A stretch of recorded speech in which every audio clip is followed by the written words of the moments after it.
गोरा सिंह, हुक्म को ढूंढ रहे हो? आंधी उड़ा के ले गई दिल्ली, देश निकाला हो गया उनका। तो तू है जिसने अलाउद्दीन को चित्तौड़ का रास्ता दिखाया। गद्दार। एक खरोंच भी आई तो जान जाएगी तुम्हारे हुक्म की। एक संदेशा है रानी पद्मावती के लिए। अपने हुक्म की सलामती चाहती हैं तो वहां आ जाएं।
रानी सा, बड़ी रानी सा, सब जनानियों ने ये क्या दर्पण पे ये मिट्टी क्यों लगा रही हैं? जब तक रावल साहब वापस नहीं आ जाते हम अपना चेहरा दर्पण में नहीं देखेंगे। पर रानी सा, आप कुछ कहने आए थे? बड़ी रानी सा, सब जनानियों ने बुलाया है, आपने भी।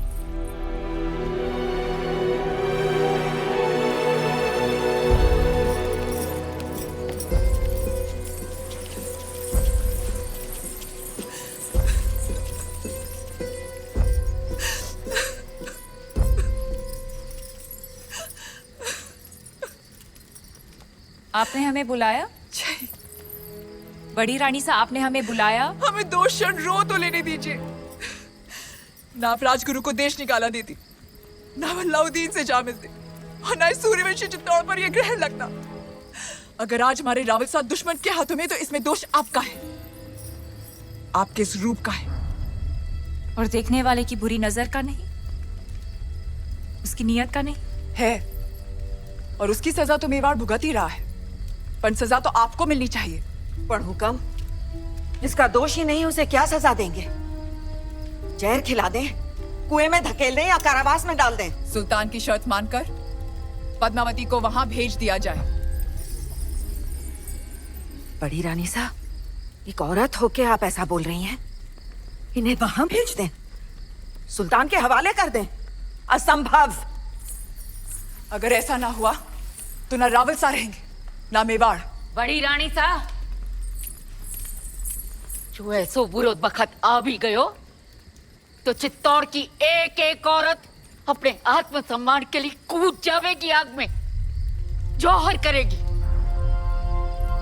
पर अपनी छोटी रानी ने घर के बाहर पग भी न धरने देती।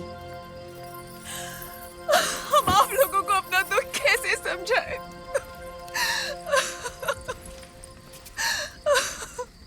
हम वहां जाएंगे।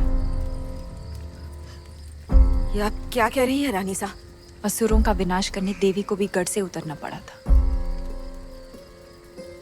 हम क्या, हम बस इंसान हैं, हम तो सिर्फ चित्तौड़ की चौखट पार करेंगे। और आप शायद भूल गए रानी सा कि राजपूती कंगन में उतनी ही ताकत है जितनी राजपूती तलवार में।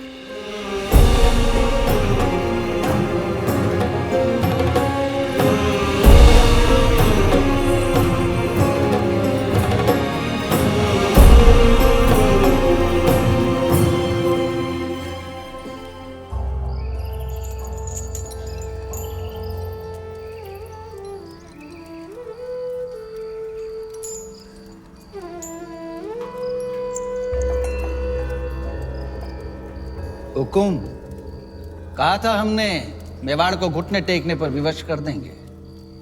आपका दुख समझते हैं हम, इसीलिए तो बांसुरी बजा रहे थे। राग यमन, कहिए दुख कुछ कम हुआ आपका? कैसे होगा?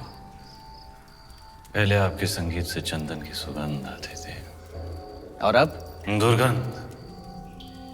गुलामी की दुर्गंध आती है। सर से पगड़ी उतर गई पर अहंकार नहीं उतरा अभी तक। वो तो शत्रु के सर के साथ ही उतरेगा। असंभव है।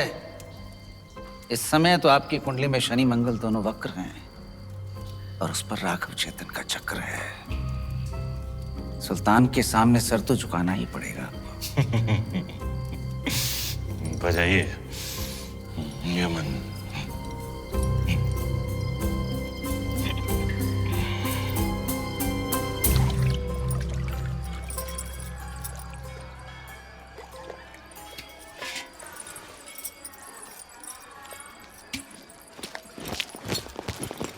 अंदाता हुकुम, ये वही तलवार है जिसने मेवाड़ और राजपूती मान की रक्षा का जिम्मा लिया था, पर आपने तो स्वयं वहां जाने का निर्णय ले लिया, सर झुका दिया हमारा। लीजिए ये तलवार और काट दीजिए सर। रावलसा को वापस लाने का यही एक रास्ता है।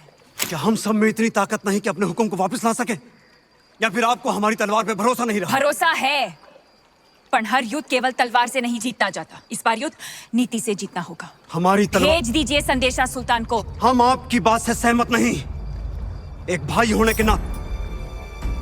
ये बिनती एक बहन की नहीं, आदेश है मेवाड़ की रानी का।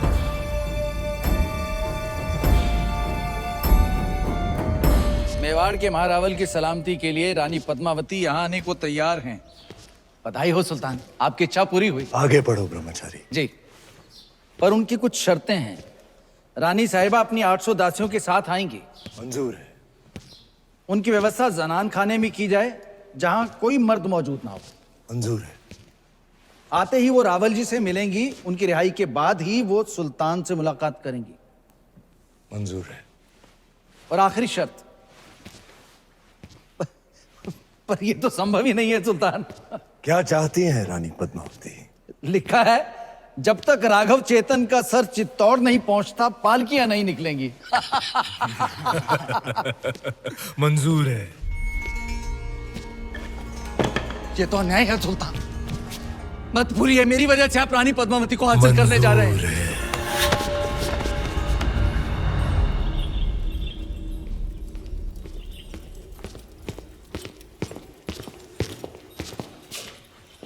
अंदाता हुकुम, क्या हुआ गोरा सिंह जी? खिलजियों से आपके संदेशे का उत्तर आया है।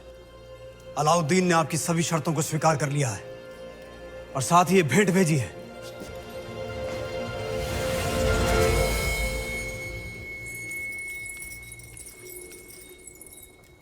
क्षमा करें रानी साहब, आपकी समझ पर संदेह किया हमने। आपने तो चित्तौड़ में बैठे बैठे वहां पर हमारे एक शत्रु को मार गिराया। और अब सुल्तान की बारी। पर आपके साथ के बिना ये संभव नहीं। सौगंध है एक लिंग जी की, अब से गोरा, बादल और मेवाड़ के हर राजपूत की तलवार आप रे आदेश पर चलेगी। तो पालकियां तैयार कीजिए, हम कल ही जाएंगे। हुक्म। बहुत दिनों से रावलसा का चेहरा नहीं देखा।